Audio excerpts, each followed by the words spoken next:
प्रिय दर्शकों, जो भी पुरुष अपनी पत्नी की ये 3 बातें मानता है वो अपने घर को खुद बर्बाद करता है। दर्शक बंधु, जो पति अपनी पत्नी की हर बात बिना सोचे समझे मान लेता है वो धीरे धीरे अपनी मर्दानगी ही नहीं, अपना पूरा घर भी खो देता है। एक पुरुष अगर अपने घर का मुखिया है तो उसे सिर्फ कमाने की मशीन बनकर नहीं रह जाना चाहिए। पत्नी की बात सुनना गलत नहीं है, लेकिन हर बात पर आंख मूंद कर हाँ कर देना ये कहीं ना कहीं घर की नींव को कमजोर कर देता है। आज के समय में रिश्ते में बराबरी की बात होती है और होनी भी चाहिए, लेकिन बराबरी का मतलब ये नहीं कि पत्नी जो बोले वही आखिरी फैसला हो। एक समझदार पति वही होता है जो सही और गलत में फर्क करे और जहां जरूरत हो वहां पत्नी को समझाए भी, अगर सिर्फ इसलिए कि शांति बनी रहे या तकरार न हो। पति हर बात में झुकता जाए तो वो दिन दूर नहीं जब घर में उसकी कोई अहमियत ही नहीं रह जाती। कई बार महिलाएं भावनाओं में बहकर फैसले लेती हैं, चाहे वो बच्चों को लेकर हो, परिवार के बाकी सदस्यों को लेकर हो या फिर पैसों को लेकर। और अगर उस वक्त पति ने अपना दिमाग इस्तेमाल नहीं किया तो बाद में पछताना तय है। माना कि पत्नी के साथ प्यार और इज्जत से रहना जरूरी है, लेकिन प्यार का मतलब ये नहीं कि अपने खुद के विचारों को मार दो, अपनी आवाज को दबा दो। एक परिवार तभी चलता है जब दोनों अपनी जगह मजबूती से खड़े रहें। लेकिन अगर पति सिर्फ हाँ में हाँ मिलाता रहे तो न सिर्फ उसकी इज्जत खत्म होती है बल्कि उसकी पहचान भी खो जाती है। आगे हम बात करेंगे उन 3 खास बातों की जो अगर कोई पति आंख बंद कर मानने लगे तो समझिए उसने अपने हाथों से अपने घर को बर्बादी की ओर धकेल दिया। दर्शक बंधु, एक कथा के माध्यम से उन तीनों बातों को जानेंगे, तो चलिए कथा आरंभ करते हैं। लेकिन आगे बढ़ने से पहले आपको बता दें कि गरुड़ पुराण में कहा गया है कि कथा हो या सीख अगर बीच में छोड़ दिया जाता है तो वह पाप की श्रेणी में आता है। तो आपसे निवेदन है कि वीडियो को अंत तक पूरा देखिए। तो चलिए कथा शुरू करते हैं। कई हजार वर्ष पहले की बात है। एक छोटा सा गांव था, सोनापुर। वहां एक भोला और धार्मिक हृदय वाला युवक रहता था, रघुनंदन। रघुनंदन जब बहुत छोटा था तभी उसके माता पिता उसे 1 महीने के लिए अपने पड़ोसी के घर छोड़कर तीर्थ यात्रा पर निकल गए थे, लेकिन फिर वे कभी लौट कर नहीं आए। उनके लौट कर न आने का कारण यह नहीं था कि उन्होंने अपने बच्चे को छोड़ दिया था, बल्कि संभव है कि ईश्वर की लीला के तहत वे किसी दुर्घटना का शिकार हो गए। वे संपन्न थे, बहुत सी जमीन थी उनकी जिसे वे औरों को भी खेती करने के लिए दे दिया करते थे। लेकिन भगवान की मर्जी कुछ और ही थी। जिस पड़ोसी के पास उन्होंने रघुनंदन को छोड़ा था उसका नाम था अनंत। अनंत ने रघुनंदन को अपने बच्चे की तरह पाला। अनंत के पास खुद की कोई जमीन नहीं थी, मगर उसका परिवार बड़ा था और जीवन में बहुत कठिनाइयां थीं। रघुनंदन की जमीन की देखभाल करके अनंत का परिवार भी धीरे धीरे खुशहाल होने लगा। अनंत ने रघुनंदन को अपने सगे पुत्रों से भी ज्यादा स्नेह दिया, क्योंकि उसे मालूम था कि उसके घर की खुशियां रघुनंदन की वजह से आई हैं। मगर संसार में हर हृदय निर्मल नहीं होता। अनंत की पत्नी का मन कलुषित था। एक दिन उसने अनंत से कहा, अगर हम रघुनंदन को रास्ते से हटा दें तो उसकी सारी जमीन हमारी हो जाएगी। ये सुनकर अनंत ने ईश्वर का नाम लिया और कहा, अरे मूर्ख स्त्री, फल देने वाले वृक्ष को काट दोगी तो उसका नुकसान तुम्हें ही होगा। समझदार तो वृक्ष को सींचते हैं, उसकी सेवा करते हैं और उसके फल का आनंद लेते हैं। रघुनंदन हमारे लिए भगवान का भेजा हुआ वरदान है। उसकी मुस्कुराहट ही हमारी दौलत है। अगर वो दुखी हो गया तो हमारा घर भी उजड़ जाएगा। पत्नी को अपनी भूल का एहसास हुआ। उसने कहा, मुझे क्षमा करो, यह विचार मेरा नहीं था। मेरी सहेली ने मुझे ऐसा करने को कहा था। अनंत ने धैर्य से कहा, जो तुझे ऐसा सलाह दे रही है वो तेरी सच्ची सहेली नहीं बल्कि शत्रु है। ईश्वर का धन्यवाद कर कि तूने पहले मुझसे पूछ लिया, वरना वो तेरी बर्बादी का कारण बन जाती। इसके बाद अनंत ने तय किया कि अब रघुनंदन को अपने घर में न रखकर उसके अपने ही घर में रखेगा, मगर वह स्वयं उसके साथ रहकर उसका सच्चा संरक्षक बनेगा। वह उसे अपने हाथों से भोजन बनाकर खिलाता, साथ सोता और हर समय उसका ध्यान रखता। समय बीता और रघुनंदन धीरे धीरे बड़ा हुआ। तब अनंत ने उससे कहा, बेटा, अब समय आ गया है कि तुम अपनी जमीन और खेती खुद संभालो, ये सब तुम्हारा ही है। रघुनंदन ने विनम्रता से उत्तर दिया, काका, बचपन से तो आप ही सब देखभाल करते आए हैं, अगर अब मैं करने लगूं तो आपके बेटे क्या करेंगे? अनंत मुस्कुराए और बोले, बेटा, यही तो कारण है कि अब तुम्हें यह जिम्मेदारी सौंप रहा हूँ। कल को यदि मेरे बेटे कुछ कहें या विवाद करें तो तुम बेवजह मुसीबत में पड़ोगे। अच्छा यही है कि तुम अपनी जमीन खुद संभालो, चाहो तो दूसरों को पट्टे पर दे दो, जो ठीक दाम दे उसे दे देना। मेरे बेटों को चाहे तो कम दाम में दे देना, या फसल के बाद पैसा ले लेना, मगर किसी को मुफ्त में न देना, और हर साल पट्टेदार बदलते रहना ताकि खेत सुरक्षित रहे, तुम भी सुरक्षित रहो। रघुनंदन ने काका की बात को ईश्वर का आदेश मानकर स्वीकार कर लिया। वह अब आधी जमीन पर खुद खेती करता और बाकी अनंत के बेटों को पट्टे पर देता। उसका जीवन अब धीरे धीरे समृद्ध होने लगा। अनंत का मन अब यह सोच रहा था कि अब रघुनंदन का विवाह करा दूं और अपनी जिम्मेदारी पूरी समझूं, पर यह सपना ईश्वर ने अब भी पूरा नहीं किया। एक दिन प्रभु की लीला ऐसी हुई कि अनंत जी बीमार पड़ गए। धीरे धीरे उनका शरीर साथ छोड़ने लगा और फिर एक दिन वे प्रभु चरणों में समा गए। उनका देहांत रघुनंदन के लिए सबसे बड़ा दुख था, क्योंकि अनंत जी तो उसी के घर में रहते थे और उनके अपने बेटे तो पहले ही उनसे अलग हो गए थे। अनंत की पत्नी यानी रघुनंदन की काकी अपने बेटों के साथ ही रहती थी, मगर जब पति नहीं रहे तो उन्हीं बेटों ने अपनी माँ को साथ रखने से मना कर दिया। उस समय रघुनंदन ही उनका सहारा बना। उसने आदर से कहा, काकी, जब तक तुम जीवित हो मेरे साथ रहो। आखिर मुझे बनाने खिलाने वाला अब कोई नहीं है और तुमने ही तो मुझे बेटे की तरह पाला है। कोई माँ जैसी महिला को कैसे बेसहारा छोड़े? अगर मैं ऐसा करता हूँ तो फिर मुझ में और किसी जानवर में क्या अंतर रहेगा? काकी अब रघुनंदन के घर में रहने लगी और उसका ध्यान रखने लगी। उन्होंने उसे सलाह दी, बेटा अब तू विवाह कर ले, घर में एक बहू होनी चाहिए। मगर रघुनंदन सोच में पड़ गया। वह बोला नहीं, लेकिन मन में सोचने लगा, काका तो अब रहे नहीं, काकी एक स्त्री है, वह कहाँ जाएगी, किससे बात करेगी? विवाह कोई खुद से थोड़ी होता है, सब प्रभु की मर्जी से होता है। जब ईश्वर चाहेंगे तब हो जाएगा, मेरे चाहने से कुछ नहीं होगा। सोनापुर गांव के पास एक मंदिर था जहां हर साल रामनवमी पर बड़ा मेला लगता था। रघुनंदन हर बार अनंत काका के साथ वहां जाता था। इस बार वह अकेले जाने को तैयार हुआ। उधर एक दूसरा गांव था, कादीपुर। वहां एक गरीब आदमी अपनी दूसरी पत्नी के साथ रहता था। उसकी दूसरी पत्नी उसकी पहली पत्नी की ही बहन थी। पहली पत्नी से उसे एक प्यारी सी बेटी भी थी, मगर उस घर में सुकून नहीं था।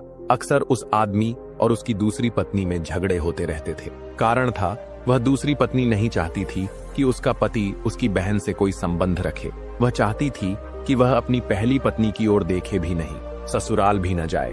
परंतु मनुष्य का मन बड़ा चंचल और विचित्र होता है। जिसे उसके पास की सुंदर पत्नी रास नहीं आई, वह अपनी साली पर मोहित हो गया, जो न तो सुंदर थी न ही गुणी। मगर जैसा कि कहा गया है, जिस दिल को दीवार से लगन हो जाए फिर परी भी क्या करे। उस आदमी ने अपनी साली से विवाह कर लिया और उसे घर ले आया। उसकी पत्नी इस विश्वासघात को सह नहीं पाई। वह मन ही मन टूट गई और एक दिन गांव से बाहर कुएं में कूदकर अपना जीवन त्याग दिया। और उस आदमी को न कोई पश्चाताप हुआ न दुख, जैसे उसके भीतर से आत्मा ही निकल गई हो। वह आदमी उस स्त्री के साथ रहने लगा, मगर कुछ ही दिनों में प्रभु की कृपा से उसकी आंखें खुल गईं। उसे समझ आ गया कि वह स्त्री उसके प्रति सच्ची नहीं थी। उसका मन किसी और में लगा हुआ था। उसने बहुत शांति और प्रेम से उसे समझाने की कोशिश की, मगर उस स्त्री के मन पर कोई असर नहीं हुआ।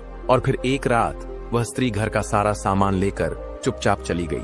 अब उस आदमी को सच्चाई का बोध हुआ कि जो पत्नी पहले थी वही सच्ची और अच्छी थी। मगर अब पछताने से क्या हो सकता था? न तो पहली पत्नी रही न ही दूसरी।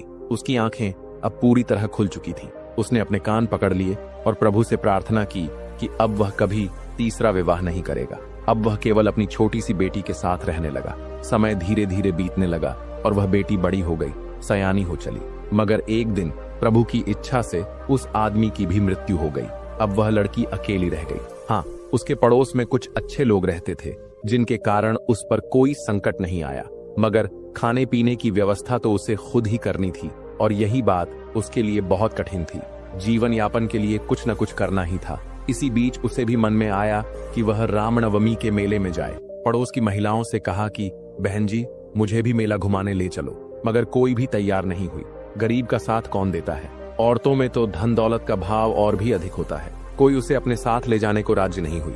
तब उसने मन ही मन सोचा, चलो प्रभु, मैं तो अकेली ही चली जाऊंगी, आप ही मेरे साथ रहना। उसके पास ना तो पैसा था न कोई खरीदारी करने का साधन, लेकिन मेला देखना ही उसके लिए बहुत बड़ी खुशी थी। 18 वर्षों की उम्र में पहली बार मेला देख रही थी। वह दिन भर भगवान के मेले में घूमती रही। उसे यह पता नहीं चला कि कब रात हो गई। उसे लगा था कि मेला देर रात तक चलता रहेगा, पर अब तो वहां स्त्रियां दिखनी बंद हो गईं। शायद सभी लौट चुकी थीं। यह देखकर वह डर गई और जल्दी से अपने गांव लौटने के लिए चल दी। उसका गांव 8 मील दूर था। वह तेजी से चलने लगी। लोग अपने अपने गांवों को लौट रहे थे और दूसरे गांव वाले तो पहले ही जा चुके थे। कहीं कहीं इक्का दुक्का लोग बचे थे, मगर वे भी बहुत तेजी से जा रहे थे। उसे अब दूर दूर तक कोई स्त्री नहीं दिख रही थी, और जिस रास्ते से उसके गांव को जाना था उस पर तो कोई पुरुष भी नहीं दिखाई दे रहा था। वह भगवान का नाम जपते हुए आगे बढ़ी, मन ही मन ईश्वर से रक्षा की प्रार्थना करती रही। तभी दो मन चले लड़के उसके पीछे पड़ गए। वह उनके इरादे को समझ गई और डर के मारे पीछे मुड़कर दौड़ पड़ी, पर वे दोनों भी उसके पीछे दौड़ पड़े। वे उसे पकड़ लेना चाहते थे, शायद वे उसे पकड़ ही लेते, लेकिन ठीक उसी समय उधर से रघुनंदन तेजी से अपने घर लौट रहा था। वह मेला देखने गया था और वहां पहलवानों की कुश्ती देख रहा था, जिससे उसे देर हो गई थी। जब घर की ओर चला तो उसे याद आया, अरे काकी के लिए तो मैंने मिठाई ही नहीं खरीदी। फिर वह भगवान का नाम लेकर वापस लौटा और मिठाई लेकर लौट रहा था। तभी उसने देखा कि दो बदमाश एक लड़की को दौड़ाते हुए आ रहे हैं। उसने तुरंत स्थिति को समझ लिया कि ये लोग लड़की को बुरे इरादे से पकड़ना चाहते हैं। फिर क्या था, रघुनंदन भगवान का नाम लेकर उन दोनों पर टूट पड़ा। 2-4 घूंसे ही मारे थे कि वे डर के मारे जान बचाकर भागने लगे। उनका यह बुरा काम कुछ और लोगों ने भी देख लिया था, तो उन्होंने भी उन्हें दौड़ा लिया और वे अपनी जान बचाकर वहां से भाग निकले। रघुनंदन ने फिर उस लड़की से पूछा, बेटी तुम अकेली यहाँ क्या कर रही हो? मेला तो कब का खत्म हो चुका है, सभी स्त्रियां अपने अपने घर लौट चुकी हैं और तुम अकेली यहाँ कैसे घूम रही हो? तब लड़की ने नम्रता और दुख से अपनी आप बीती सुनाई। मैं पहली बार मेला आई थी, किसी भी स्त्री ने मुझे साथ लाने से मना कर दिया था, तो मैं अकेली ही आ गई।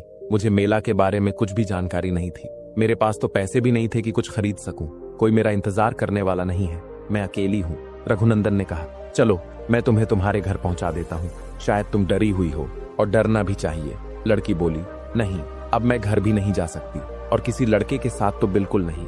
गांव वाले मुझे बहुत मारेंगे, मुझे अब गांव में रहने भी नहीं देंगे। हमारे गांव का नियम है कि कोई भी स्त्री शाम से पहले अपने घर आ जानी चाहिए। अगर कोई रात को घर लौटे तो उसे बदचलन माना जाता है और गांव में कोई भी बदचलन नहीं रह सकती। रघुनंदन ने करुणा से कहा, लेकिन तुम तो बदचलन नहीं हो, तुम तो एक भली सच्ची लड़की हो।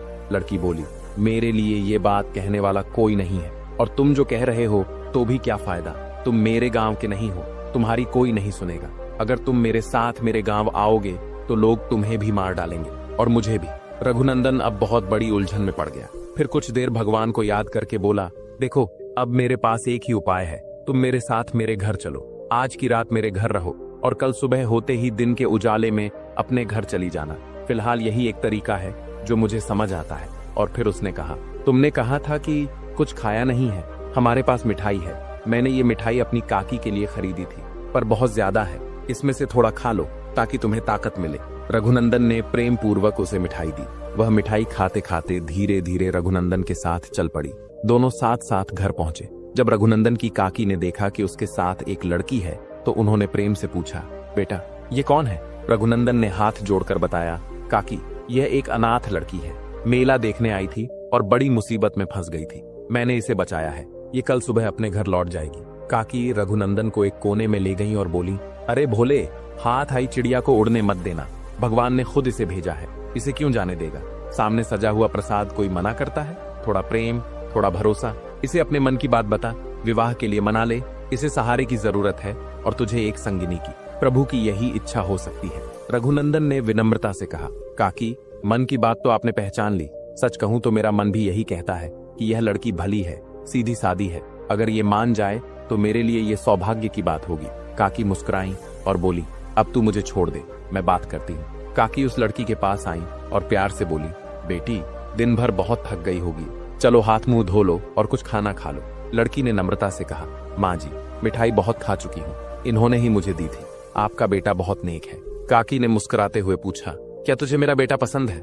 लड़की बोली, मैं गरीब, भला ऐसा सपना कैसे देख सकती हूँ, मेरी पसंद नापसंद से क्या होता है, आपका बेटा तो ऐसा है जिसे कोई भी पसंद करेगा। काकी ने स्नेह से कहा, बेटी तू अपनी गरीबी को मत देख, तू सुंदर है और ये सौंदर्य सबसे बड़ा धन है, तू हमारी नजर में बहुत धनवान है। लड़की की आंखों में आंसू आ गए। उसने कहा, माँ जी आपका बेटा मुझे बहुत पसंद है, मन में तो यही चाहती हूँ कि इनके साथ पूरी उम्र बिता दूं, मगर शायद मेरी किस्मत में इतना सुख नहीं। काकी थोड़ी झुंझला गई, बोली, अरे नादान, अपने भाग्य को मत कोस, तू बहुत धनवान है और मैं अभी तेरी मुराद पूरी करती हूँ। काकी ने रघुनंदन को बुलाया और बोली, बेटा इस लड़की का हाथ पकड़ और भगवान को साक्षी मानकर मेरे सिर पर हाथ रखकर वचन दो कि अब इसका साथ कभी नहीं छोड़ोगे। रघुनंदन ने श्रद्धा से लड़की का हाथ पकड़ा और कहा, मैं इसे अपनी पत्नी मानता हूँ और जीवन भर इसका साथ निभाऊंगा। काकी ने तुरंत भगवान को साक्षी मानकर उन दोनों का विवाह करा दिया। फिर बोली, अब बाद में पंडित बुलाकर फेरे भी करवा दूंगी, मगर जब दो दिल मिल गए तो अब तुम पति पत्नी ही हुए। अब अपने जीवन की शुरुआत करो। दोनों ने काकी के चरणों में झुककर आशीर्वाद लिया और फिर रघुनंदन अपनी पत्नी के साथ शयन कक्ष में चला गया। अब वे दोनों सचमुच पति पत्नी बन चुके थे। एक बेसहारा को सहारा देकर रघुनंदन के मन में संतोष था और उस लड़की को विश्वास नहीं हो रहा था कि उसे ऐसा जीवन साथी मिल गया। उसने कभी सोचा भी नहीं था कि ईश्वर की ऐसी कृपा उस पर भी होगी। इस तरह दोनों ने अपने जीवन की शुरुआत कर दी और प्रभु की कृपा से खुशी खुशी रहने लगे। समय पंख लगाकर उड़ने लगा। दिन, महीने, साल बीतते गए। पूरे 10 साल बीत गए। अब काकी काफी वृद्ध हो चली थी। एक दिन उन्होंने रघुनंदन से मजाक के स्वर में पूछा, बेटा, तुम्हारे दोनों में सब ठीक है ना? क्या रात में शतरंज खेलते हो जो अब तक एक बच्चा भी नहीं हुआ? 10 साल हो गए तुम्हारे विवाह को, मगर घर में एक चूहा भी पैदा नहीं हुआ। देखो तो जरा पास पड़ोस के लड़कों को, उनके 4-4, 5-5 बच्चे हो गए हैं और तुम दोनों अब भी जैसे कट झाल बजा रहे हो।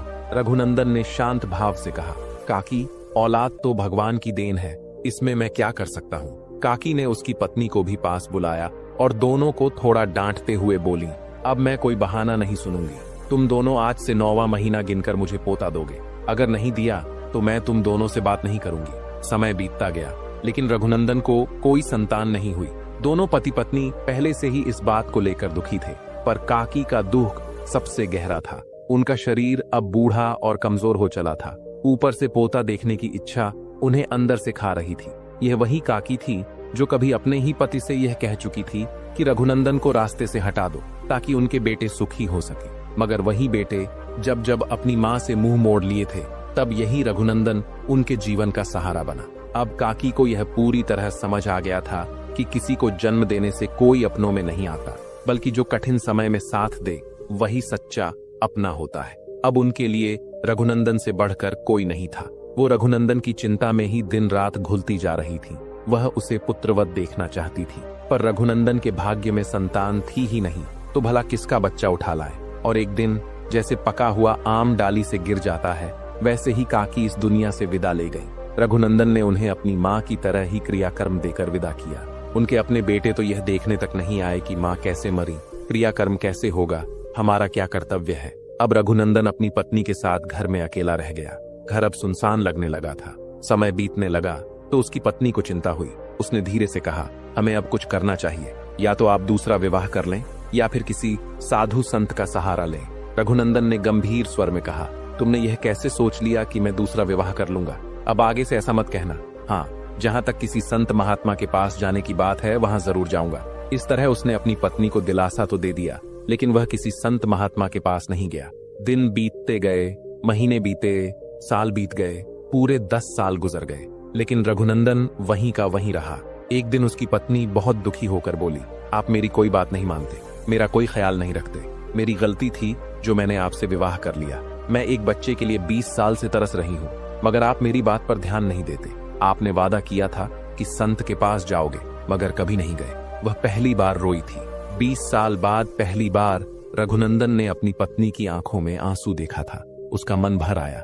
वह द्रवित हो गया और बोला, मैं तुम्हारी आंखों में आंसू नहीं देख सकता। अब चुप हो जाओ। मैं आज ही अभी महात्मा के पास जाऊंगा। यहाँ से 2 कोस दूर दक्षिण दिशा में एक घना जंगल है। वहाँ एक पहुंचे हुए महात्मा की कुटिया है। मैं आज ही उनसे मिलने जाऊंगा और जो कुछ भी हो सकेगा करूंगा। रघुनंदन तुरंत चल पड़ा। दक्षिण के जंगल में महात्मा एक छोटी सी कुटिया बनाकर रहते थे। वह बहुत ही सिद्ध पुरुष थे, जिनकी वाणी कभी असत्य नहीं होती थी। जब रघुनंदन उनके पास पहुंचा तो महात्मा ने शांत भाव से पूछा, वत्स, बताओ तुम किस कारण आए हो? रघुनंदन ने विनम्र होकर कहा, महात्मा जी, मैं संतानहीन अभागा हूँ, कृपा करें, मुझ पर दया करें। महात्मा ने ध्यान लगाया और फिर शांत स्वर में कहा, वत्स, तुम्हारे भाग्य में पुत्र नहीं लिखा है, अतः तुम्हें संतान की प्राप्ति नहीं हो सकती। रघुनंदन ने हाथ जोड़ते हुए कहा, महात्मा जी, आप चाहें तो कुछ भी हो सकता है। महात्मा बोले, वत्स, मैं ईश्वर की रचना को नहीं बदल सकता। तुम अपने घर जाओ और भगवान का नाम लो। रघुनंदन की आंखों में करुणा उमड़ आई। वह बोला, महात्मा जी, चाहे आप मेरी जान ही क्यों ना ले लें, लेकिन मेरी पत्नी की गोद भर दीजिए। मैं उसे दुखी नहीं देख सकता। महात्मा ने गंभीर स्वर में कहा, वत्स, हठ मत करो। यदि मैं तुम्हें मारकर पुत्र भी दे दूं तो तुम्हें उससे क्या लाभ मिलेगा? रघुनंदन बोला, मुझे अपनी चिंता नहीं है, आप मुझे पुत्र प्रदान कीजिए। महात्मा ने बहुत समझाया, मगर जब रघुनंदन नहीं माना तो वे अंत में कुछ क्रोधित हो गए और बोले, मूर्ख, जब तू मेरी बात नहीं मान रहा तो जा, मैं तुझे पुत्र देता हूँ, लेकिन याद रखना, पुत्र के जन्म के 3 वर्ष पूरे होते ही तेरी मृत्यु हो जाएगी। फिर महात्मा ने एक दिव्य फल दिया और कहा, इसे अपनी पत्नी को दे देना। यह फल खाने के बाद तुम्हारी पत्नी गर्भवती हो जाएगी। रघुनंदन घर लौटा और उस फल को अपनी पत्नी को खाने को दे दिया। पत्नी ने श्रद्धा से फल खा लिया और फिर प्रभु की कृपा से 9वें महीने में उसे पुत्र की प्राप्ति हुई। पुत्र के जन्म पर पत्नी बहुत खुश थी, मगर रघुनंदन के चेहरे पर कोई मुस्कान नहीं थी। वह गुमसुम और उदास रहने लगा। यह देख पत्नी बोली, मैं देख रही हूँ कि आप कुछ दिनों से बहुत उदास रहते हैं, ऐसा क्यों? कृपया बताइए। रघुनंदन चुप रहा। तब पत्नी ने कसम दी, आपको मेरी कसम है, सच सच बताइए, क्या बात है? कौन सा राज मुझसे छुपा रहे हैं? तब रघुनंदन की आंखें नम हो गईं। वह बोला, महात्मा ने हमें पुत्र का वरदान तो दे दिया है, मगर साथ में यह भी कहा है कि जब यह पुत्र 3 वर्ष का हो जाएगा तब मेरी मृत्यु निश्चित है। पत्नी की आंखों में आंसू भर आए। वह दुख से बोली, आपने तो हमारे सुख के लिए अपने जीवन का सौदा कर लिया। आपने मुझसे बिना पूछे इतना बड़ा निर्णय ले लिया। क्या आपको यह अधिकार था? रघुनंदन ने शांत स्वर में कहा, भाग्यवान, समझो ये सब हमारे हाथ में नहीं है। भगवान ने जो लिखा है वही होकर रहेगा। अब स्त्री के पास रोने के सिवा कुछ नहीं था। समय बीता और धीरे धीरे 3 साल पूरे हो गए और फिर वो दिन भी आया जब रघुनंदन ने अंतिम सांस ली। पत्नी का संसार उजड़ गया। उसे बहुत दुख हुआ। वह पछता रही थी कि उसने ही अपने पति को संत के पास भेजा और आज वह उसे खो बैठी। मगर अब क्या हो सकता था? यह सब भगवान की लीला थी। अब वह नियति को मानकर अपने पुत्र का पालन करने लगी। पति के जाने के बाद उसके पास सब कुछ होते हुए भी वह गरीब हो गई। खेती करने वाला कोई नहीं था, इसलिए खेत भी सूने हो गए। जो कभी अमीर थी अब खुद ही जितना कर सकती थी उतना कर रही थी। उसने अपने बेटे का नाम मोती रखा और अब उसी मोती से सारी उम्मीदें थीं। बहुत कठिनाइयों के बीच उसने मोती को पाला। मोती भी माँ से बहुत प्रेम करता था। उसका प्यार पाकर माँ को फिर से जीने की वजह मिल गई थी। जिस उम्मीद से उसने बेटे को पाला था वह अब साकार होता दिख रहा था। मोती कभी अपनी माँ को कोई काम करने नहीं देता था। अब वह बड़ा हो चला था और माँ बूढ़ी। माँ अब बस यही चाहती थी कि किसी तरह बेटे की शादी हो जाए तो उन्हें रोटी बनाने से छुटकारा मिल जाए। वो बहू से कहती, बेटा जल्दी से हमें गोद में खिलाने के लिए एक सुंदर सा पोता दे दे। लेकिन माँ को कहाँ पता था कि अभागों के सपने कभी पूरे नहीं होते। वे तो बस जिंदगी भर सपने ही देखते रह जाते हैं। वो लोग भाग्यहीन पैदा होते हैं और भाग्यहीन ही इस दुनिया से चले जाते हैं। एक दिन माँ बीमार पड़ी। मोती उसे ठीक कराने के लिए कई वैद्य हकीम के पास गया, लेकिन कोई फायदा नहीं हुआ। माँ अब उठ न सकी। वह बहू का स्वागत और पोते का चेहरा देखे बिना ही दुनिया छोड़कर चली गई। माँ की मृत्यु के बाद मोती अंदर से टूट गया। उसे अब ये दुनिया व्यर्थ लगने लगी। मोती का ऐसा हाल उसके एक दूर के रिश्तेदार से देखा नहीं गया। उसने अपने एक जान पहचान के रिश्तेदार की लड़की से मोती का विवाह करा दिया। लड़की बहुत सुंदर थी। उसे देखकर मोती की खुशी का कोई ठिकाना नहीं रहा। ऐसा लगा जैसे उसकी बुझी हुई जिंदगी फिर से रोशन हो गई हो। उसे इतनी सुंदर पत्नी मिल गई थी कि अब वह माँ को भूलने की कोशिश करने लगा। कहते हैं कि अगर पत्नी सच्चे दिल वाली हो, प्यार करने वाली हो, तो इंसान दुनिया के हर गम को भूल सकता है। परंतु मोती की पत्नी मन से सच्ची नहीं थी। मोती तो बस उससे जुड़ ही गया था। वह तो अपनी पत्नी से एक पल भी दूर नहीं रहना चाहता था, मगर उसकी पत्नी उससे कोई प्रेम नहीं करती थी। मोती समझता था कि नई नई आई है इसलिए शर्माती है। जब कुछ दिन साथ रहेगी तो शर्म दूर हो जाएगी और वह भी खुलकर प्यार करने लगेगी। मोती जब खेत पर काम करने जाता और घर में अकेली पत्नी को छोड़ता तो उसका मन बेचैन हो जाता। वह दिन में कई बार घर लौट आता, बस उसे देखने के लिए, फिर वापस खेत चला जाता। मगर पत्नी को उसका इस तरह बार बार आना पसंद नहीं था। उसे यह सब बुरा लगता था। पत्नी मायके की चालबाज लड़की थी। उसका मन तो अपने मायके के एक संगीत गायक में लगा था। वह उसी से प्यार करती थी। मोती तो उसे बिल्कुल भी पसंद नहीं था, लेकिन समाज की लोक लाज निभाने के लिए वह बस मोती के घर में रह रही थी। हमारे समाज में तो ये परंपरा बहुत पुरानी है कि बेटी का विवाह अपने गांव या पड़ोसी के घर नहीं करते। मोती की पत्नी उस संगीतकार के प्यार में पागल थी और मोती अपनी पत्नी के प्यार में पागल। ये बात मोती का एक पड़ोसी बहुत दिन से देख रहा था। उसने एक दिन मोती को समझाया, भैया पत्नी से बहुत ज्यादा प्यार करना ठीक नहीं होता।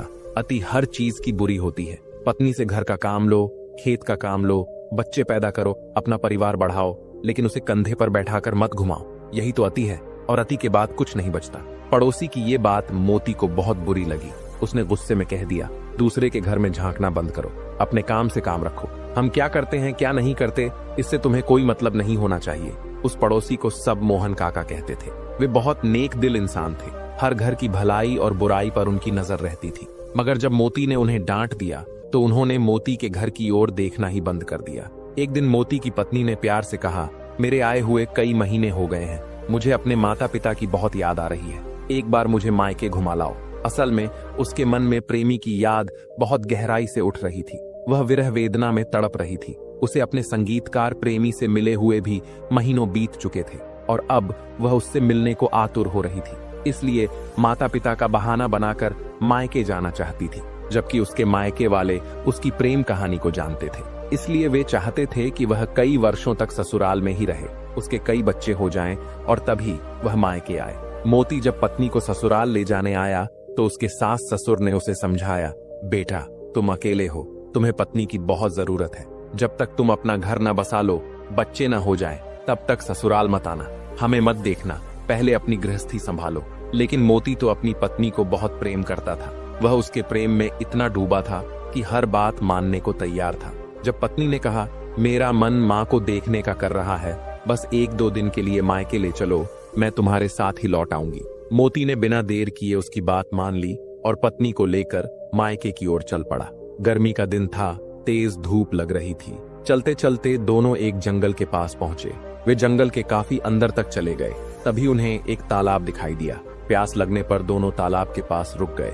वहीं एक महात्मा जी तपस्या में लीन थे, लेकिन दोनों पति पत्नी उनके पास न जाकर सीधे तालाब से पानी पीने चले गए। मोती ने पानी पी लिया। जब उसकी पत्नी पानी पीने लगी तो अचानक पानी खिसक गया और उसकी सांसें रुकने लगी। कुछ ही पलों में वह इस दुनिया से विदा हो गई। मोती यह देखकर फूट फूट कर रोने लगा। वह बार बार अपना सिर जमीन पर पटकने लगा। यह देखकर तपस्वी महात्मा उसके पास आए और प्रेम से उसे समझाने लगे, बेटा अपने आप को संभालो, तुम्हारी पत्नी की उम्र बस इतनी ही थी, उसने अपनी जीवन लीला पूरी कर ली और अब प्रभु के पास चली गई। तुम्हारी उम्र लंबी है, व्यर्थ में ऐसे खुद को कष्ट मत दो। मोती ने आंसू भरकर कहा, महात्मा जी मैं अपनी पत्नी के बिना नहीं जी सकता, मैं सिर पटक पटक कर मर जाना चाहता हूँ। महात्मा बोले, वत्स जब तुम्हारे जीवन का अंत नहीं लिखा है तो लाख कोशिश कर लो, मृत्यु नहीं आएगी।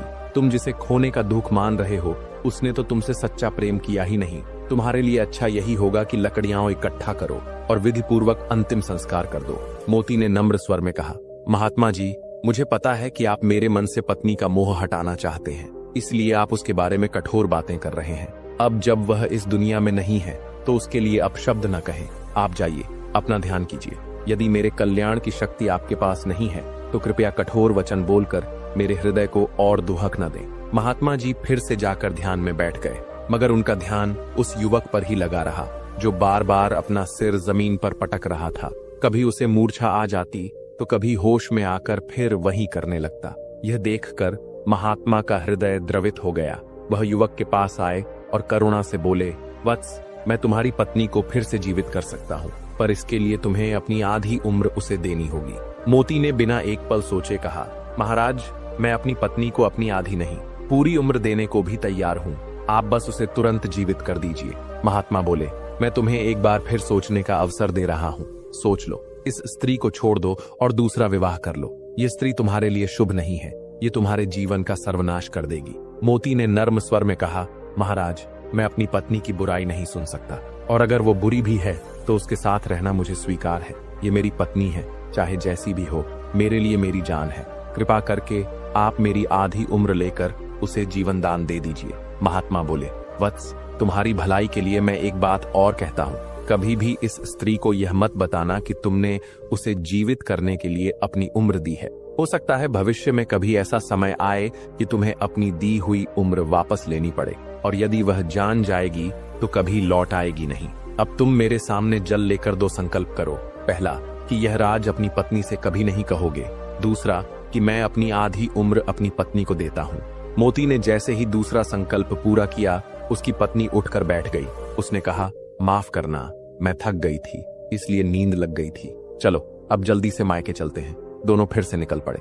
मोती अपनी ससुराल जा रहा था और पत्नी अपने मायके। पत्नी बहुत खुश थी कि आज बहुत समय बाद अपने प्रेमी से मिलने जा रही थी।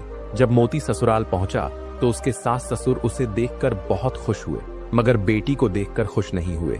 मन ही मन सोचने लगे कि मोती तो खुद अपने ही पैरों पर कुल्हाड़ी मार रहा है, इसे तो सख्ती से पेश आना चाहिए था, मगर यह तो उसके पीछे पीछे नौकर बनकर घूम रहा है। बेटी के माता पिता भली भांति जानते थे कि वह मोती से मिलने नहीं बल्कि अपने प्रेमी संगीतकार से मिलने आई है। शादी से पहले भी वह एक बार उसके साथ भाग चुकी थी। वे मोती से बोले, बेटा, बिना गोद भराई के बेटी को साथ लाना ठीक नहीं था, पर अब जब आ ही गए हो तो किसी को खबर होने से पहले ही वापस चले जाओ।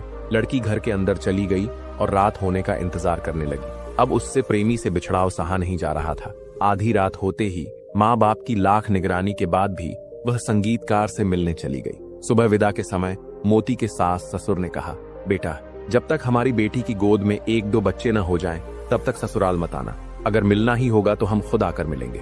मोती की आंखों पर पत्नी के प्यार का ऐसा मोटा चश्मा चढ़ गया था कि वह कुछ समझ ही नहीं पाया। यहाँ तक कि सास ससुर के इतने साफ शब्दों के बाद भी वह न समझ सका कि पत्नी में कोई बहुत बड़ी कमी है, वरना कौन माँ बाप अपनी बेटी को मायके से इतने जल्दी विदा करता है। बहुत बड़ी मजबूरी हो तब भी बेटियां मायके में 7 दिन तो रहती ही हैं। संसार में मूर्ख 3 तरह के होते हैं। एक, जो आंखों से देखकर भी यकीन नहीं करते।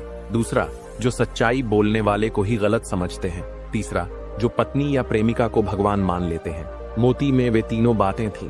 प्रेम में अंधा होना, पत्नी को देवता समझना और खुद को हर हाल में दोषी मानना। वह अपनी पत्नी को लेकर घर आ गया और रात को उसके साथ सुख से बताया। उसे पत्नी पर कोई शक नहीं था, क्योंकि पत्नी कभी विरोध नहीं करती थी, न ही बहाने बनाती थी कि आज तबीयत ठीक नहीं है या मुझसे दूर रहो, बाहर जाकर सो जैसी बातें वह कभी नहीं कहती थी। इसलिए मोती को लगता कि वह उसे बहुत प्रेम करती है। दूसरे दिन मोती खेत पर काम करने चला गया। उधर उसकी पत्नी ने पहले ही अपने प्रेमी एक संगीतकार से कह रखा था, मेरा घर जंगल पार वाले गांव में है, मेरे पति का नाम मोती चंद है, वह दिन भर खेत पर रहता है, मैं दिन में अकेली रहती हूँ, घर पर मुझे रोकने टोकने वाला कोई नहीं है, तुम दोपहर में आ जाना, फिर हम दोनों नगर की ओर भाग चलेंगे। मुझे मोती के साथ रहना अच्छा नहीं लगता, न उसका शरीर अच्छा है, न वह मेरे किसी काम का है। जैसा तय हुआ था, संगीतकार दोपहर को मोती के घर पहुंच गया। उधर मोती तो निश्चिंत होकर खेत पर काम कर रहा था। इधर पत्नी अपने प्रेमी को देखकर बहुत प्रसन्न हुई। उसने बिना देर किए घर से रुपए, गहने आदि लेकर प्रेमी के साथ भाग जाने का निश्चय कर लिया। शाम को जब मोती घर लौटा तो पत्नी नहीं थी। वह चिंतित हो गया, आसपास खोजा, मगर कोई खबर नहीं मिली। घर में देखा तो रुपए, पैसे और गहने सब गायब थे। फिर वह दौड़कर मोहन काका के पास गया। बोला, काका, आप तो सबकी खबर रखते हैं, बताइए मेरी पत्नी कहाँ गई? मोहन काका बोले, बेटा, तेरी पत्नी अपने प्रेमी के साथ भाग गई है। मैंने तो पहले ही तुझे चेताया था, पत्नी को सिर पर मत चढ़ा। अब भुगत, हम जैसे बूढ़े लोग तो बस समझा सकते हैं, रोक नहीं सकते। मोती को तभी महात्मा की बात याद आई, तुम्हारी पत्नी बदचलन है, उसे अपनी उम्र मत देना। और वह सोचने लगा, कितनी बड़ी धोखेबाज निकली, मेरी दी हुई उम्र भी लेकर मुझे छोड़ गई। उसे याद आया, कल ही सास ससुर ने कहा था, जब तक 2 बच्चे ना हो जाएं, बेटी को साथ मत लाना। अब समझ आया कि वे कितनी साफ बात कह रहे थे। मैं ही अंधा था जो सब समझ न सका। वह सोचने लगा, अब क्या करूं, अपनी उम्र कैसे वापस लूं? एक स्त्री को तो दया की मूर्ति कहा जाता है, ममता की देवी, घर की लक्ष्मी माना जाता है। हम जैसे लोग तो स्त्री की पूजा तक करते हैं, मगर अब पहली बार समझ में आया कि कुछ स्त्रियां भी होती हैं जो उस आस्था को तोड़ देती हैं। मोती अपनी पत्नी की तलाश में निकल पड़ा। गांव गांव, नगर नगर घूमता रहा। एक नगर में उसे पता चला कि राज दरबार में दूर देश का एक संगीतकार अपनी पत्नी के साथ कार्यक्रम देने आया है। मोती वहां कार्यक्रम सुनने गया। उसे आश्चर्य हुआ जब देखा वह स्त्री जो उसकी पत्नी थी अब उसी संगीतकार के साथ प्रस्तुति देने वाली है। प्रोग्राम के बाद राजा उन दोनों को इनाम दे रहा था। तभी स्त्री की नजर मोती पर पड़ी। वह घबरा गई, अगर ये राजा से मेरी शिकायत कर देगा तो मेरी पोल खुल जाएगी। राजा न्यायप्रिय है, जांच बैठा दी तो मैं मारी जाऊंगी। इससे पहले कि वह कुछ कहे, मैं ही इसकी शिकायत कर दूं। राजा से कह दूंगी कि यह मुझे परेशान कर रहा है ताकि इससे फांसी दिलवा दूं। वह स्त्री राजा से बोली, महाराज, मुझे इनाम बाद में दीजिएगा या मत दीजिएगा, लेकिन पहले मेरे चोर को फांसी पर चढ़वा दीजिए।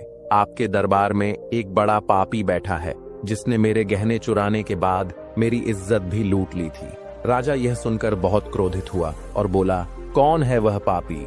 हमें दिखाओ, हम उसे जरूर फांसी देंगे। यह तो बहुत खतरनाक व्यक्ति लगता है, ऐसा तो इसने कई महिलाओं के साथ किया होगा। सैनिकों, इसे पकड़ो और जेल में डाल दो। राजा ने उस स्त्री और उसके साथ आए संगीतकार को दरबार में ही रोक लिया और कहा, सुबह तुम दोनों हमारी आंखों के सामने इस अपराधी की फांसी देखकर जाना, तभी यहाँ से जाना। वह स्त्री मन ही मन बहुत प्रसन्न थी।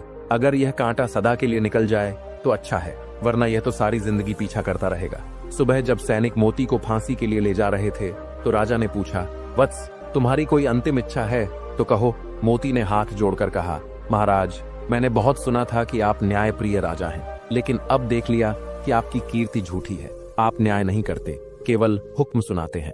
राजा ने गंभीर होकर कहा, तुम कहना क्या चाहते हो? मोती बोला, महाराज, सच ये है कि इस स्त्री ने मेरे घर से चोरी की है, मेरी इज्जत छीनी है और मेरा एक गुप्त वस्तु भी चुरा ली है। अगर वह मुझे मेरी चीज लौटा दे तो आप मुझे फांसी चढ़ा देना। स्त्री बोली, महाराज, इसकी बातों में मत आइए, यह बहुत चालाक और खतरनाक है। मोती बोला, महाराज, सच्चाई और झूठ का फैसला तो अभी इसी दरबार में हो सकता है। बस यह स्त्री हाथ में जल लेकर कह दे, मैं तुम्हारी चीज तुम्हें वापस करती हूँ, तो वह चीज सबके सामने आ जाएगी। राजा ने कहा, स्त्री, तुम हाथ में पानी लो और यह वाक्य बोलो, सत्य की परीक्षा हो जाएगी।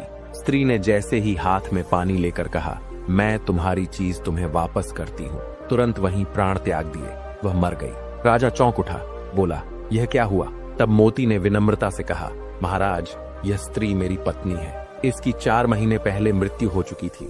मैं इसे पतिव्रता स्त्री समझकर उसके लिए रो रहा था। तभी एक महात्मा ने मुझे कहा, अगर तुम इसे अपनी आधी उम्र दे दो तो यह फिर से जीवित हो जाएगी। उन्होंने चेताया भी था, यह स्त्री पतिव्रता नहीं है, इसे जीवित मत करना। मगर मैं उसके प्रेम में अंधा हो गया और अपनी आधी उम्र दे दी, लेकिन इसने मुझे धोखा दिया, मेरे प्रेम को ठुकराकर अपने प्रेमी के साथ भाग गई और अब मुझे ही फांसी पर चढ़वाने की कोशिश की। महाराज, आप कृपा कर इस बहुरूपिया स्त्री के प्रेमी को फांसी दीजिए, नहीं तो यह आगे न जाने कितनों का घर उजाड़ देगा। राजा ने न्याय करते हुए उस संगीतकार प्रेमी को फांसी की सजा दी और मोती को अपने दरबार में सेवा दे दी। मोती अब राजा के दरबार में ईमानदारी से रहने लगा। दर्शक बंधु, कथा अभी यहीं समाप्त नहीं होती। अभी हम यह भी जानेंगे, जो पति अपनी पत्नी की ये 3 बातें मानता है वह अपने घर को बर्बाद कर लेता है। दर्शक बंधु, इन 3 बातों को जानने के लिए हमें एक छोटा सा प्रसंग समझना होगा। तो चलिए, आपका समय नष्ट न करते हुए कथा को आरंभ करते हैं। यह एक बहुत ही पुरानी बात है। कश्मीर में एक भक्त ब्राह्मण अपनी धर्मपत्नी के साथ रहता था। उनके एक सुपुत्र थे जिनका विवाह हो चुका था। वह ब्राह्मण अंधे थे, इसीलिए वे अपने भोजन और जरूरतों के लिए अपने बेटे पर ही निर्भर रहते थे। हर रोज सुबह वह युवक प्रभु का नाम लेकर भिक्षा मांगने घर से निकल जाता और जो भी भगवान की कृपा से उसे प्राप्त होता वह शाम को अपने माता पिता और पत्नी के साथ बांटकर प्रेम से खा लेते। कुछ समय तक यह स्थिति ठीक से चलती रही, पर धीरे धीरे वह युवक इस कठिन और अपमानजनक जीवन से दुखी हो गया। उसने सोचा कि वह किसी दूसरे देश जाकर अपनी किस्मत आजमाएगा, शायद प्रभु कहीं उसके लिए कोई मार्ग खोल दे। उसने अपनी पत्नी को यह बात बताई और कहा कि उसकी अनुपस्थिति में वह कुछ समय तक घर को किसी तरह चला ले। उसने यह भी कहा कि यदि भगवान की कृपा रही तो सब कुछ शुभ होगा। साथ ही उसने यह भी समझाया कि माता पिता की सेवा करना सबसे बड़ा धर्म है। यदि वे नाराज हो गए तो उनके वचनों से श्राप भी मिल सकता है। यह सोचकर एक दिन उस युवक ने कुछ भोजन बांधा और प्रभु का नाम लेकर घर से चल दिया। वह कई दिनों तक चलता रहा, जब तक कि वह एक पड़ोसी देश के एक बड़े नगर में नहीं पहुंच गया। वहां पहुंचकर वह एक दुकान पर गया और भिक्षा मांगी। दुकानदार ने उससे प्रेम पूर्वक पूछा, तुम कौन हो, कहां से आए हो और यहाँ क्यों आए हो? युवक ने उत्तर दिया, मैं एक ब्राह्मण हूँ और अपने माता पिता व पत्नी के लिए रोटी की तलाश में भटक रहा हूँ। दुकानदार को उसकी बात सुनकर बहुत करुणा आई। उसने उसे सलाह दी कि वह उस देश के दयालु राजा से जाकर मिले। हो सकता है भगवान के आशीर्वाद से राजा उसकी सहायता करे। दुकानदार स्वयं भी उसे राजा के दरबार तक ले गया। भगवान की कृपा से उसी समय राजा को एक सच्चे और धार्मिक ब्राह्मण की आवश्यकता थी, जो उनके नवनिर्मित स्वर्ण मंदिर की सेवा कर सके। जब राजा ने सुना कि यह ब्राह्मण भला, सरल और ईमानदार है तो वे बहुत प्रसन्न हुए और उन्होंने उसे मंदिर का पालक नियुक्त कर दिया। साथ ही उसे हर वर्ष 50 किलो चावल और 100 रुपए देने का आदेश दिया। 2 महीने बीत गए पर ब्राह्मण की पत्नी को उसके बारे में कुछ समाचार नहीं मिला, तो उसने प्रभु का नाम लेकर उसकी खोज में निकलने का निश्चय किया। सौभाग्य से वह भी उसी नगर में पहुंच गई जहां उसका पति था। वहां जाकर उसने सुना कि रोज सुबह राजा के स्वर्ण मंदिर में एक स्वर्ण अशर्फी उस देश के भिखारी को दी जाती है जो उसे मांगने आता है। अगले दिन वह मंदिर गई और वहां उसे उसका पति मिल गया। ब्राह्मण ने उसे देखा और कहा, तुम यहाँ क्यों आई हो? मेरे माता पिता को तुम अकेला छोड़ आई? क्या तुम्हें इस बात का जरा भी ध्यान नहीं कि वे मुझे श्राप दे सकते हैं और भगवान न करे मैं जीवन से हाथ धो बैठूं? तुम तुरंत वापस जाओ और वहीं मेरा इंतजार करो, मैं शीघ्र ही लौट आऊंगा। ब्राह्मण की पत्नी ने करुणा से कहा, मैं वापस वहां नहीं जा सकती जहां भूख से तुम्हारे माता पिता और मैं खुद तड़पते रहे। अब तो घर में चावल का एक दाना भी नहीं बचा। ब्राह्मण ने प्रभु का स्मरण करते हुए कहा, ठीक है देवी, यह लो। फिर उसने एक कागज लिया, उस पर कुछ पंक्तियां लिखी और पत्नी को देते हुए बोला, इसे राजा को दे देना। हो सकता है प्रभु की कृपा से वह तुम्हें इसके बदले कुछ दे दे, शायद 1 लाख रुपए भी। कागज पर 4 महत्वपूर्ण सलाहें लिखी थीं, जो अनुभव और धर्म से जुड़ी थीं। पहली सलाह, अगर कोई व्यक्ति यात्रा में हो और रात को किसी अनजान स्थान पर पहुंचे तो उसे वहां रुकने से पहले सतर्क रहना चाहिए, कहीं ऐसा न हो कि अनजाने लोग उसे हानि पहुंचा दें। दूसरी सलाह, यदि किसी को किसी वस्तु की जरूरत हो तो उसे अपने मित्र की परीक्षा लेनी चाहिए, लेकिन यदि आवश्यकता न हो तो अपने मित्र को परीक्षा में न डालें। तीसरी सलाह, अगर कोई व्यक्ति अपनी बहन से मिलने अच्छे वस्त्र पहनकर शान शौकत से जाए तो लोग समझते हैं कि वह लेने आया है, लेकिन अगर वह साधारण वस्त्रों में और दरिद्रता में जाता है तो उसे कोई पहचानेगा भी नहीं। चौथी सलाह, यदि किसी मनुष्य को कोई कार्य करना हो तो उसे उस कार्य को स्वयं करना चाहिए, पूरे मन और साहस से, और कभी किसी से डरे बिना। ब्राह्मण की पत्नी उस कागज को लेकर घर लौट आई। उसने अपने सास ससुर को अपने पति से मिलने की पूरी बात बताई और वह कागज दिखाया, पर स्वयं राजा के दरबार जाने से हिचक रही थी, इसलिए उसने वह कागज एक परिचित को दे दिया। पर जब वह व्यक्ति दरबार पहुंचा और राजा को वह कागज दिखाया तो राजा को क्रोध आ गया। उसने बिना समझे उस व्यक्ति को दंड देने का आदेश दिया और उसे दरबार से भगा दिया। अगले दिन ब्राह्मण की पत्नी ने साहस किया और प्रभु का नाम लेकर स्वयं दरबार की ओर चल दी। रास्ते में उसकी भेंट राजकुमार से हो गई। राजकुमार ने पूछा, माँ तुम कहाँ जा रही हो? वह बोली, बेटा एक पवित्र पत्र लेकर जा रही हूँ जिसमें कुछ अमूल्य बातें लिखी हैं। मैं राजा से आशा करती हूँ कि वह मुझे इसके बदले कुछ देगा। राजकुमार ने वह कागज मांगा और जैसे ही उसे पढ़ा वह उसकी गहराई और ज्ञान से बहुत प्रभावित हुआ। उसने तुरंत एक परवान लिखकर उसे दे दिया जिससे उसे सहायता मिल सके। गरीब ब्राह्मण की पत्नी ने राजकुमार को ढेरों आशीर्वाद दिए। उसी दिन उसने इतना सामान खरीद लिया जो उनके परिवार के लिए बहुत समय तक पर्याप्त था। शाम को राजकुमार ने अपने पिता राजा से वह सारा वृत्तांत बताया कि कैसे उसने एक स्त्री से भेंट की और उसकी बुद्धिमत्तापूर्ण सलाहों से प्रभावित होकर उसे धन दिलाने की व्यवस्था की। लेकिन राजा को यह सुनकर क्रोध आ गया। उसने राजकुमार को देश से निकालने का हुक्म दे दिया। पूरा राज परिवार इस निर्णय से दुखी हो गया।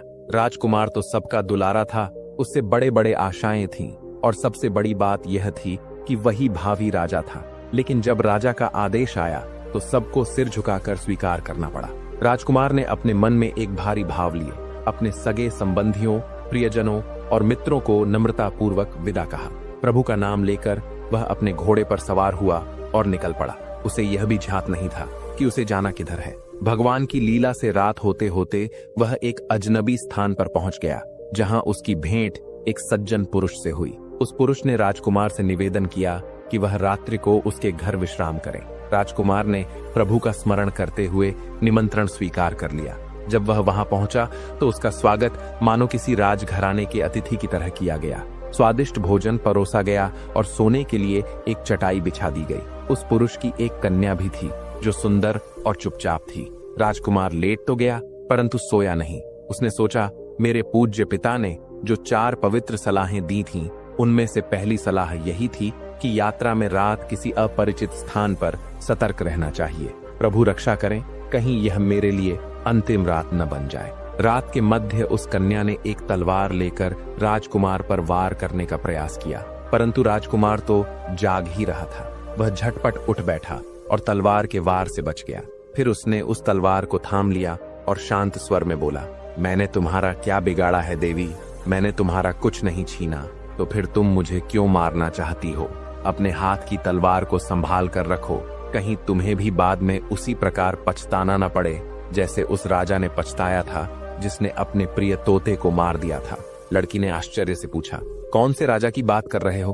राजकुमार ने भक्तिभाव से कहा, तो सुनो, एक ज्ञानवाणी के रूप में यह कथा सुन लो। बहुत समय पहले एक राजा था जिसके पास एक अनुपम सुंदर तोता था।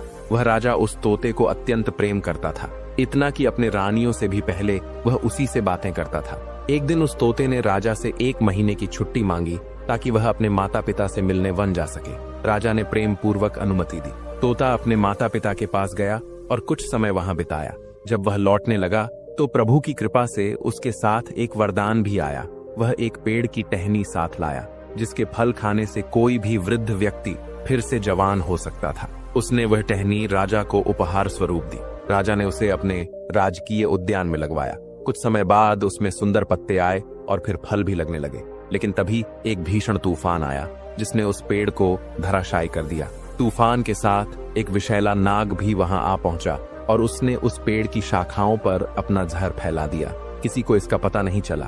तूफान के जाने के बाद वह पेड़ फिर से लगाया गया। समय के साथ वह हरा भरा हुआ और फिर फल देने लगा।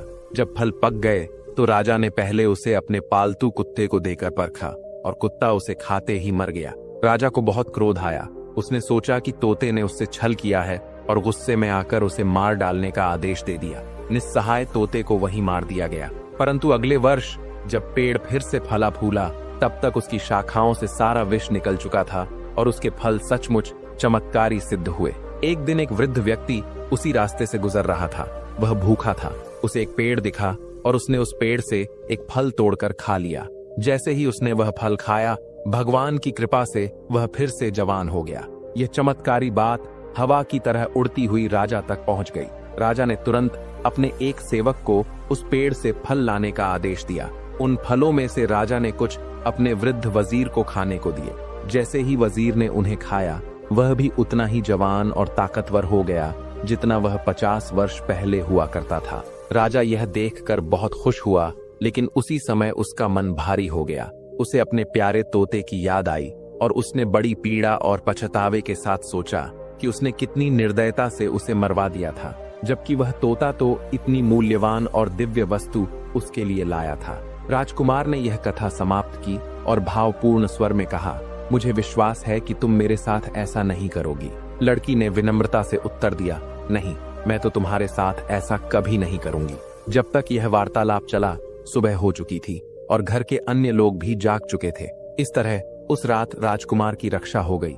यह भी प्रभु की ही कृपा थी। सुबह राजकुमार जाने को तैयार हुआ, पर मकान मालिक ने आग्रह किया कि वह एक दिन और रुक जाए और अगली सुबह चले। राजकुमार ने इसे भी ईश्वर की इच्छा मानकर स्वीकार कर लिया और फिर से उस दिन वहीं ठहर गया। जैसे पिछले दिन उसकी सेवा और सत्कार हुआ था, वैसा ही इस दिन भी हुआ।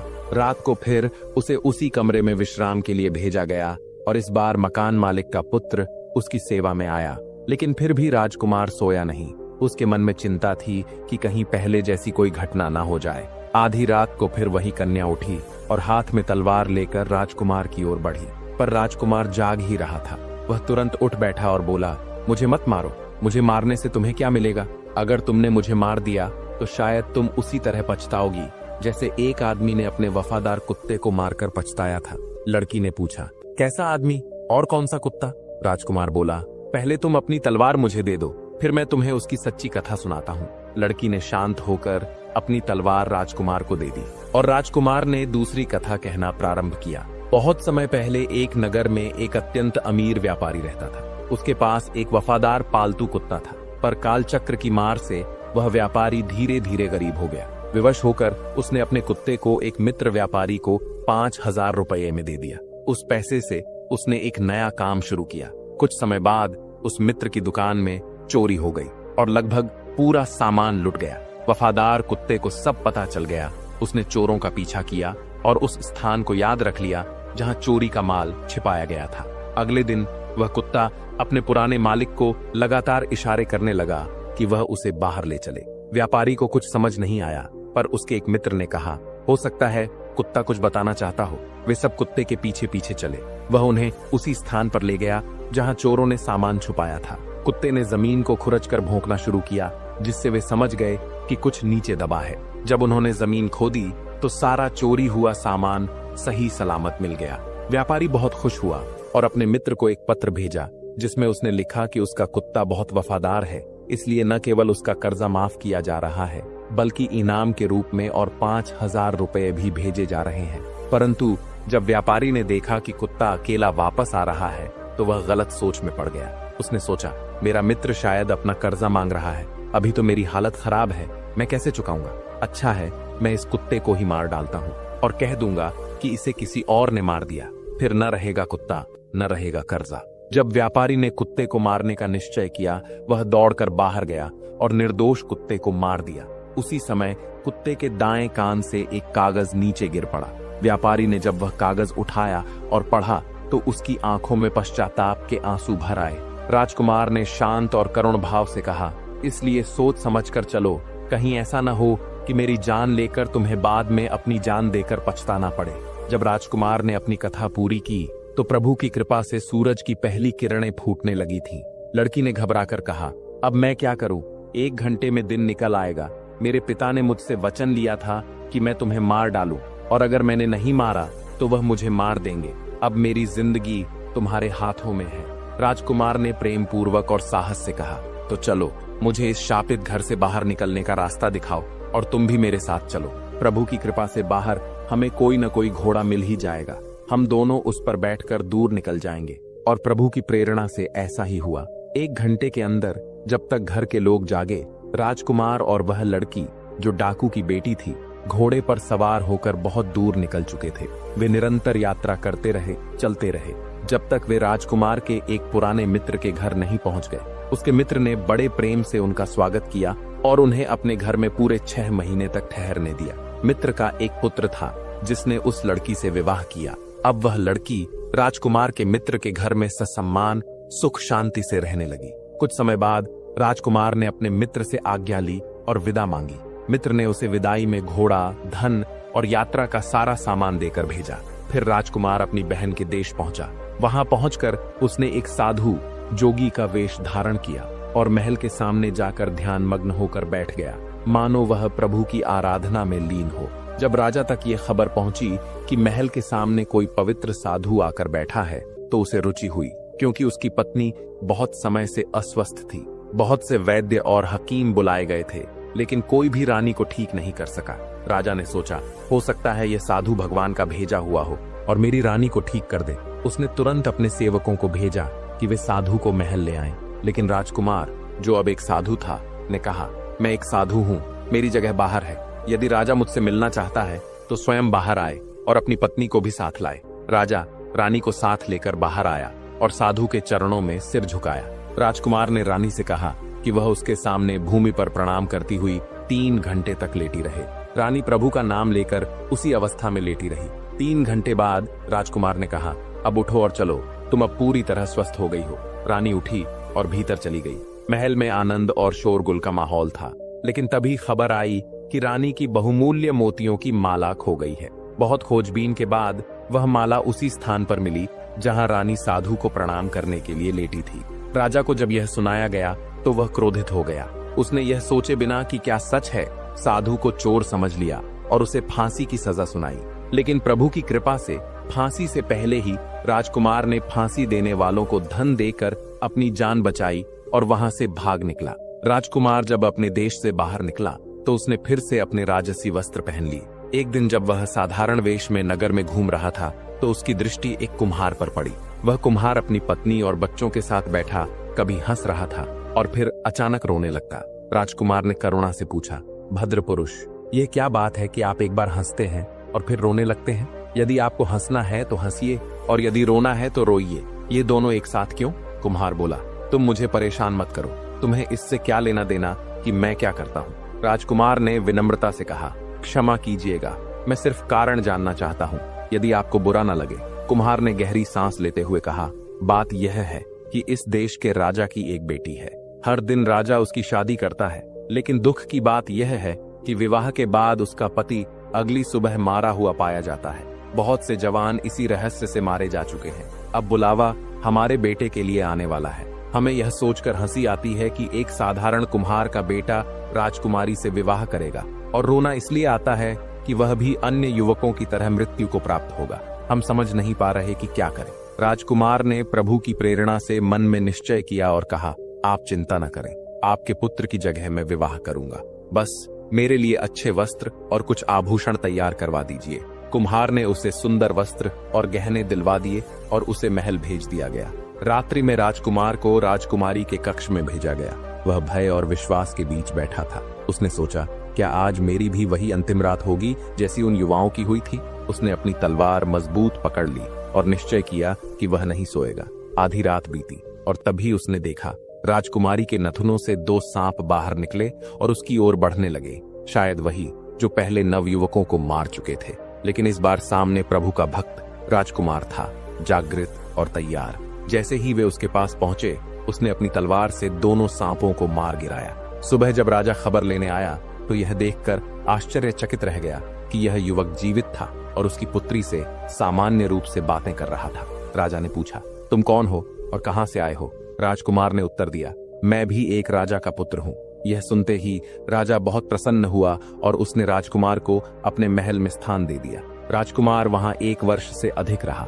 फिर उसने अपने देश लौटने की अनुमति मांगी। राजा ने उसे विदा करते समय प्रेम पूर्वक हाथी, घोड़े, आभूषण और धन देकर सम्मानित किया।